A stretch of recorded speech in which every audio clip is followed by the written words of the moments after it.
And there's a fire that I won't slay. There's a fire burn the fire brigade. Our souls tonight, we are losing this fight. Oh, help our souls tonight. Is no one on our side who's gonna help our souls tonight. 일본에 있는 지금 교단은 전혀 다른 경로, 즉 국가를 넘어서지 못한, 제가 오늘 근대 일본 기독교의 부재가 국가를 넘어서지 못한 교회라고 했는데, 그와 같은 건데, 그게 바로 일본 기독교의 특징 중에 하나가 국가 체제에 순응해 버렸다. 일본 기독교의 이 특징입니다. 일본 기독교가 일본 정부의 메이지 유신 이후에 일본 정부의 종교 정책이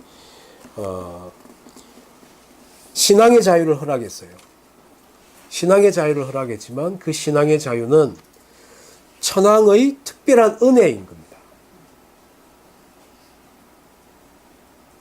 그래서 충량한 신민이면서 국가의 안녕과 질서를 위배하지 않는 한, 이 두 가지 목적이 있는 전제가 있는 거예요. 먼저 천황의 충성스러운 백성이 되어야 된다 하는 것과 국가의 안녕과 질서, 즉 국가 질서에 순응해야 된다. 이 두 가지 목적적 조건을 충족하는 한에 있어서 교회가 갖고 있는 신앙이 허락이 된 겁니다. 기독교 신앙이 국가로부터 허락을 받아야 되는 상황이었다. 근데 일본 기독교는 워낙 세가자 같고 최초로, 그러니까 초창기부터 또는 우리가 아까 잠복 기리스탄 이야기도 했고, 그 다음에 도쿠가와 막부에서 철저하게 탄압을 받았던 그와 같은 전 역사도 있기 때문에 일종의 시민권을 인정을 받은 셈인 거예요. 개신교 또는 가톨릭은 논외로 하더라도. 그러니까 그게 너무 고마운 거야. 은혜 같아, 진짜. 천황의 은혜라고 생각이 돼. 그 순간 이제 기독교의 아이덴티티가, 사실 우리는 하나님의 은혜 외에는 없는데, 그죠? 그러니까 이게 이 천황이 은혜를 베풀어서 일본 안에서 시민권, 그 주민증을 받은 걸로 기뻐한 셈이 된 거예요. 그러니까 이게 국가 체제에 순응하게 되는 이유가 돼버린 겁니다. 또 국가 체제에 순응하는 또 다른 이유가, 국가가 신앙의 자유를 허락했지만 그렇다고 해서 완벽하게 자유를 허락하지 않았습니다. 아까 조건이 있었죠. 천황의 충성스러운 신민이 되는 것. 또 하나가 국가의 안녕과 질서를 따르는 것. 그러니까 국가는 통제하는 거예요. 삼교 회동. 삼교는, 그러니까 일본에 당시에는 2대 종교가 있는, 첫 번째 불교, 또 하나가 신도가 있었어요. 거기에 기독교를 끼워줬어.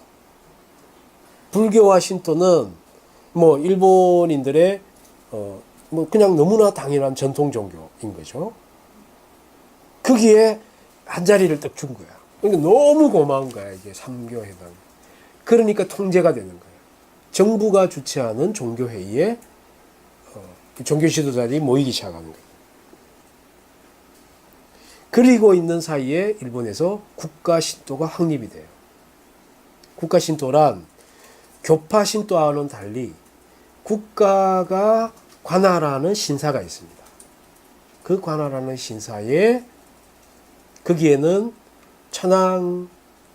죽은 천황의 가족들이 모셔져 있거나 그래요. 그러니까 천황의 제사를 지내는 거예요. 근데 천황의 제사를 지내는 거기 때문에 그거는 국가 원수였던 사람을 제사를 지내니까 국민이 해야 될 일이다. 죽은 사람 귀신한테 하는 게 아니다. 조상신을 숭배하는 게 아니다. 그래서 종교가 아니다. 이 논리를 폈습니다. 그래서 국가 신도는 종교가 아니다 라고 하는 주장, 그게 이제 국가 신도인데, 이제 그와 같은 것들이 확립이 됐어요. 그래서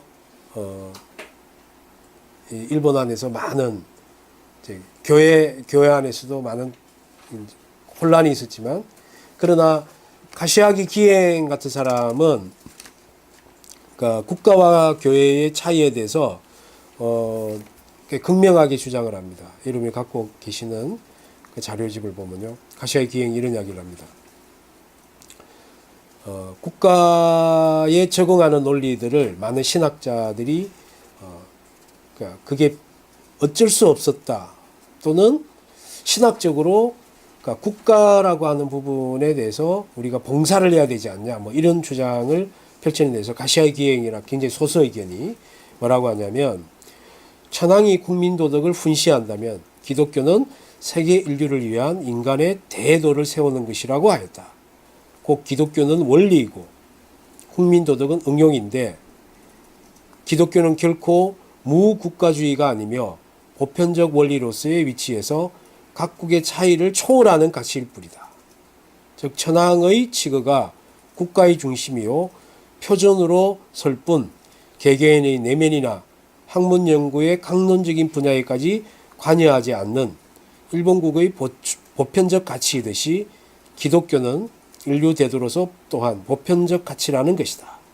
따라서 교육 치거와 기독교 간의 상호 서로 다른 모습에 대한 여부를 논할 것 같은 차원의 비교 중거도, 그 다음에 상치될 이유도 윤리적 가치가 대립될 기준의 상이함도 없다라고 주장을 합니다. 또 하나는 기독교는 결코 장래의 완성만을 염원한다든가 현재 안락만을 추구한다든가 혹은 현세적 가치를 경시하는 그러한 종교적 차원이 아니다. 세 번째, 기독교는 박애를 논하며 유교의 박애가 친자 간의 애정, 곧 자연적 사랑으로 출발한다면 기독교의 박애는 하나님이 그 스스로 인간을 사랑하심을 시작으로 저작거리의 사람들이란 곧 하나님을 사랑하는 피조물들이며 그분의 형상인 것을 확신하여 그들을 존중함으로써 가능한 것이다. 때문에 실로 서로 돕고 사랑하는 것이다. 넷째, 기독교가 교육칙의 중요 도덕을 방해한다 하면 옳지 않다. 인간의 품성은 실로 그 경건의 염의 성숙과 발달로 좌우된다. 임금과 부모에 대한 존숭의 마음가짐도 경건의 염과 무관치 않다. 깊은 기독교적인 경건은 충효의 함양에 기여한다. 기독교를 두고 교육과 종교의 충돌 운영은 진리의 본체 안에서 서로 통하는 인간 품성의 경건과 행위의 문제를 간과한 경치이다. 즉, 이 내용은 이와 같습니다. 그러니까 일본의 많은 학자들이, 기독교를 믿지 않는 학자들이 기독교가 천황의 체제를 반대하는 그러한 종교다라고 공격을 하니까 가시아기 기행이 아니다. 우리는 천황의 체제에 반대하지 않는다.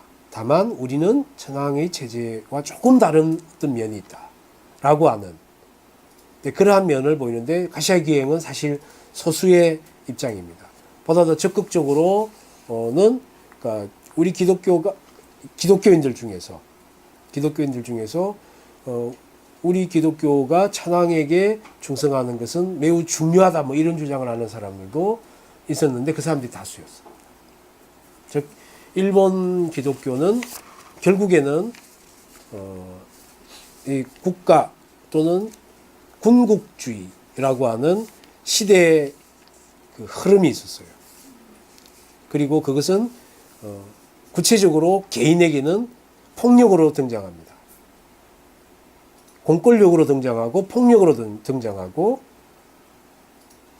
그러니까立교대 사태와 같이, 그러니까 뭐 징집이나 강제 입영 이와 같은 강제력으로 등장합니다. 그러니까 개인은 무한히 약해질 수밖에 없어요. 연약한 개인이 이 국가 체제에 상당히 대단히 어려운 상황에서 꽤 많은 다수의 기독교인들이 일본의 국가 체제, 군국주의에 순응하게 됐던 그러한 안타까운 사실이었고 그게 1939년에 발효가 39년에 제정이 됐고 1941년부터 이 발효가 돼서 적용이 됐던 종교단체법. 그 종교단체법이 일본의 모든 카톨릭을 제외한 개신교는 전부 다 하나의 교단으로 만들어라. 그렇게 해서 만들어지게 된 게 일본 기독교단입니다. 그러니까 일본 기독교단의 탄생은 철저하게 일본 국가체제, 군국주의에 순응할 수밖에 없는 일본의 교회의 모습. 그 이상 그 이하도 아니었던 것입니다. 그리고 그 일본 기독교단이 오늘날까지 남아있는 모습들 속에서 일본 교회가 정말 어렵고 힘든 과정을 거쳐왔구나 라고 하는 것을 이제 볼 수가 있습니다. 뭐 이렇게 더 많은 이야기가 있겠지만 지금 시간이 약속한 시간이 다 되어서 일단 오늘 강의는 이것으로 마치고 다음 시간은 한 주 쉬고 그 다음 주에 근대 한국에서의 사회 그리고 그 다음 주에 있어서 근대 한국 기독교를 이어서 진행하도록 하겠습니다. 밤늦은 시간까지 경청해 주신 수강생 여러분께 감사드립니다. 감사합니다.